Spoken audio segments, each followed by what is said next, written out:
कहानी एक हुड वाले व्यक्ति के साथ शुरू होती है जो एक महल की छत पर छिपा हुआ है। सभी रोशनी बंद होने का इंतजार कर रहा है ताकि वह क्षेत्र में प्रवेश कर सके और अपने लक्ष्य को मार सके। लेकिन इससे पहले कि वह कूद सके, उसे अपने पीछे किसी की उपस्थिति का एहसास होता है और वह मुड़कर देखता है कि एक काले बालों वाला युवा लड़का एक टावर के ऊपर खड़ा है और दूर से उसे घूर रहा है। हुड वाले व्यक्ति के मन में तुरंत एक सिहरन दौड़ जाती है, जो सोचता है कि यह लड़का भी उसके जैसा एक हिटमैन होना चाहिए। लेकिन जब वह करीब से देखता है तो उसे एहसास होता है कि यह लड़का कोई और नहीं बल्कि अपनी शक्तियों के लिए प्रसिद्ध एक किंवदंती चुप्पी से हत्या करने वाला है। हुड वाला आदमी समझ जाता है कि भागने की कोई उम्मीद नहीं है और उसे इस स्थिति से लड़ना होगा, इसलिए वह तुरंत एक बेहतर कोण पाने के लिए दौड़ता है और चुप्पी से हत्या करने वाले पर तेज धातु की कीलें फेंकता है। लेकिन उसके लिए दुर्भाग्य से हत्यारा बहुत तेज है और हमले को बिना किसी मेहनत के टाल देता है। फिर सीधे हुड वाले आदमी की ओर दौड़ता है। आदमी अपनी छुरी निकालता है और एक ही धक्का में इसे खत्म करने की कोशिश करता है, लेकिन काले बालों वाला लड़का अपनी छुरी से हमले को पलटने और अवरुद्ध करने में सफल होता है। पल भर में वे छत पर आगे पीछे जाते हैं, इससे पहले कि उनका लड़का अपने प्रतिद्वंदी को कुशलता से निरस्त कर दे। हालांकि हिटमैन इतनी आसानी से हार मानने वाला नहीं है, क्योंकि वो फिर से वो एक गुच्छा कीड़े फेंकता है जिसे हत्यारा टाल देता है, लेकिन इससे हुड वाले आदमी के लिए हमला करने का एक मौका बनता है। दुर्भाग्य से उसके लिए काले बालों वाला लड़का पहले ही इस पर विचार कर चुका है और हमले के बीच से निकल जाता है। उसके पीछे प्रकट होता है। हुड वाला हिटमैन निराश होने लगता है, क्योंकि उसे एहसास होता है कि उनके बीच की शक्ति का अंतर विशाल है और वह युवा हत्यारे पर। हालांकि लड़का शांत रहता है, हर एक वार और प्रहार को पलटता और अवरुद्ध करता है जो हिटमैन ने उस पर फेंका, यहाँ तक कि उसकी गुप्त छिपी हुई जूते की ब्लेड को भी। इससे हिटमैन बिना किसी चाल के रह जाता है, जबकि हत्यारा बस उसे बाह में छुरा घोंपता है और उसके पैरों को तोड़ देता है, उसे जमीन पर छोड़ देता है। हिटमैन विश्वास नहीं कर सकता कि लड़के ने उसे कितनी आसानी से संभाला, लेकिन वह अपनी हार स्वीकार करता है जब एक तलवार आसमान से गिरती है, उसकी पीड़ा को हमेशा के लिए समाप्त कर देती है। अपनी प्रतिस्पर्धा को रास्ते से हटा देने के बाद हत्यारा अपने लक्ष्य के कमरे में प्रवेश करता है, जो बिस्तर पर सो रहा है, और उसे इस बात का कोई अंदाजा नहीं है कि वह कितनी खतरे में है। वह एक बार फिर अपनी दृढ़ता को मजबूत करता है और अपने छुरे को उठाता है ताकि लक्ष्य को छुरा घोंप सके, अपनी मिशन को पूरा कर सके।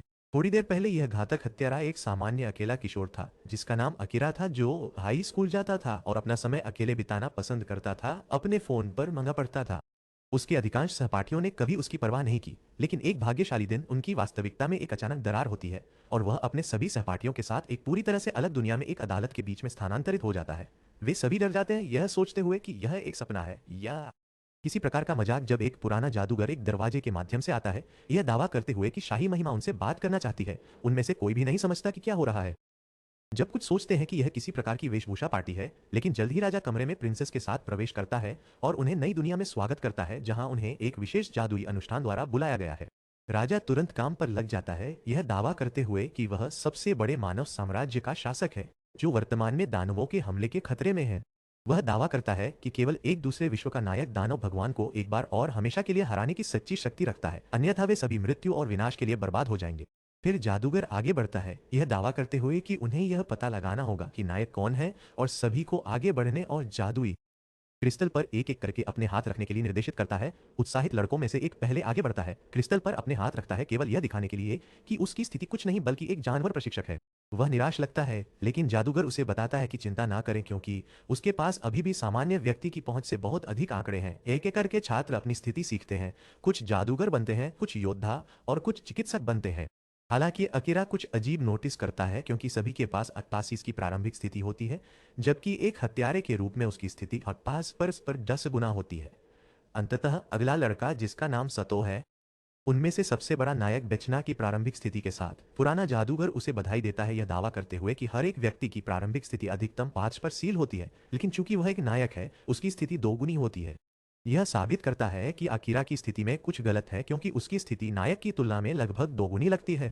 सभी सतो के लिए चीयर्स करते हैं, क्योंकि वह कक्षा में सबसे लोकप्रिय लड़का है, जबकि अकीरा का एक सहपाठी उसे भी अपनी स्थिति सबको दिखाने के लिए धक्का देता है। अकीरा उस स्थिति के बारे में सोचता है जिसमें वे हैं, और यह देखते हुए कि वे इस दुनिया के बारे में कुछ नहीं जानते हैं या यह कैसे काम करता है, उसे लगता है कि ऐसा असामान्य संख्या प्रकट करना बेवकूफ़ी है और उसे पहले इसके बारे में अधिक जानकारी प्राप्त करनी चाहिए। सभी की स्थिति को क्रम में रखने और नायक को प्रकट करने के बाद पुराना जादूगर दावा करता है कि उन्हें सभी को उनके वर्ग के अनुसार हथियार और अन्य उपकरण दिए जाएंगे और उन्हें रात के लिए अपने कमरों में भेज देता है। जब वे अपने कमरों में लौटते हैं तो वह एक छिपे हुए कैमरे को भी नोटिस करता है, जिसका मतलब है कि ये लोग उनकी निगरानी कर रहे हैं, जो निश्चित रूप से संदिग्ध है। इसलिए वह उन्हें पार करने के लिए अपनी उपस्थिति छिपाने की क्षमता का उपयोग करने का निर्णय लेता। एक बार जब वह अपने कमरे में होता है तो वह बाहर जाने से पहले उचित कपड़े पहनता है, यह महसूस करते हुए कि वह वास्तव में एक और दुनिया में है। इसके साथ वह निर्णय लेता है कि उसे जल्द ही अधिक जानकारी प्राप्त करने पर काम करना चाहिए, और एक या दो कूद के साथ वह बिना पसीना बहाए महल की दीवार पर चढ़ जाता है। वह अपनी खुद की अद्भुत क्षमताओं पर पीछे मुड़कर देखता है। वह अचानक एक खुली खिड़की को नोटिस करता है और खुद को राजा के कार्य कक्ष में चुपके से घुसता है, जो प्रिंसेस से पूछता है कि क्या सब कुछ योजना के अनुसार चल रहा है। प्रिंसेस जवाब देती है कि दूसरे विश्व के बच्चे ऐसा नहीं लगते कि उन्हें क्या हो रहा है और उनमें से किसी के पास कोई महत्वपूर्ण जादुई क्षमताएं नहीं है। राजा उसे उन पर नजर रखने के लिए कहता है, फिर अपने काम पर ध्यान केंद्रित करता है। अपनी उपस्थिति छिपाने की क्षमता के साथ अकीरा लगभग अदृश्य है क्योंकि वह राजा के बगल में खड़ा है। यह सोचते हुए अगली सुबह अकीरा अपने अन्य सहपाठियों के साथ नाश्ते की मेज पर बैठता है, जो बिल्कुल भी चिंतित नहीं लगते, जबकि सतो लोकप्रिय इसलिए उन्हें अपनी क्षमताओं के साथ इस दुनिया के लोगों की मदद करने पर ध्यान केंद्रित करना चाहिए और राजा के निर्देशानुसार दानवों के खिलाफ लड़ना चाहिए। कक्षा में सभी अपने मूर्खतापूर्ण योजना के साथ सहमति व्यक्त करते हैं, जबकि अकीरा यह सोचता है कि क्या उसे यह प्रकट करना चाहिए कि उसने क्या खोजा है, क्योंकि ये मूर्ख राजा और प्रिंसेस को अपने सहयोगी मान रहे हैं।